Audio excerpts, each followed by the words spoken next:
Hi guys, my name is Ashwika from BRS Global School Grade 6. Today I'm going to be teaching you the application Autodraw. We'll start by going to Chrome tab and typing Autodraw. Then click on the Autodraw option that will come.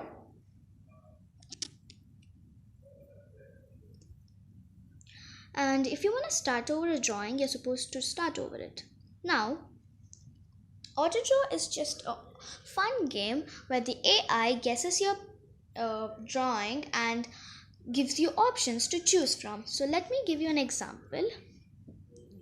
I'm gonna start by drawing a car. As you guys can see, I'm not good at drawing. So the AI gave me some options so I can choose from.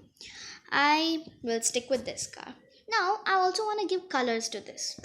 So let's go to the fill option and I want to keep it yellow, the tire is black, the windows blue. I love this. Actually, I want the car down. So let's go to the select option, select it and bring it down. You can also make it small or big, however you like it. And you can also tilt it and do anything. Now I'm done with this. I would also like to add some shapes. So there are three shapes: circle, square and triangle. So let me choose the square and keep it over here, and the triangle over here, and I'm gonna select that too and keep it in the side place I would like to keep it, like over here. Now I would also fill that with color, so let's go to the fill option and fill it with purple and the down one with green.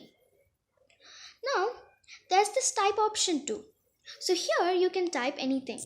So I'm gonna type have a nice day, and I would change the colors, and you can change the font too. So I would change it to Archivo Black. I like this. Now you can also go to the normal draw option where you can take the thickest, which is like this, and the thinnest, which is like this, and the middle one too. So I didn't like this, so I'm just gonna press the undo option, which is near the color fills. So now I'm just gonna make dots with it here and there. So hope you guys understood the auto draw. Thank you.